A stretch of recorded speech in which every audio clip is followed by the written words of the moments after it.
நாம் ஏன் கற்பனையை கை கொள்ள வேண்டும்?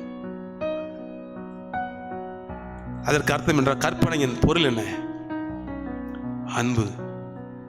1 தீமோத்தேயு 1:5 வாசித்து பார்த்தா அதற்கு அழகான விளக்கம் கொடுக்கப்பட்டிருக்குது. கற்பனையின் பொருள் என்னவெனில், இப்ப கற்பனையின் அர்த்தம் அன்பு. ஆண்டவர் சொல்றாரு, என்னில் அன்பா இருந்தால் என் கற்பனைகளை கை கொள்ளுங்க. யோவான் 14:15.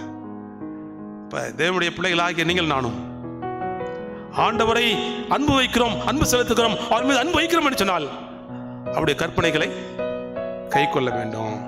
அது மாத்திரமல்ல, யோவான் 14:21 வாசிக்கிறோம், இயேசு சொல்கிறார், என் கற்பனைகளை பெற்றுக்கொண்டு அவைகளை கை கொள்கிறவனே எடுத்து அன்பா இருக்கிறான்.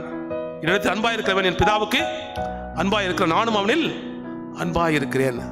அப்படின்னு சொன்னால் தேவனுடைய பிள்ளைகளாகிய நீங்கள் நானும் தேவனுடைய கற்பனையை கை கொள்ள வேண்டும் என்றால் அவருடைய பொருள் என்ன? அன்பு என்று பார்க்கிறோம். அது மாத்திரமல்ல, நாம் தேவனுடைய கற்பனைகளை கை கொள்வதே அவரிடத்தில் அன்பு கூறுவதாகவும் அவருடைய கற்பனைகள் பாரமானவை அல்ல. 1 யோவான் 5:3 வாசிக்கிறோம்.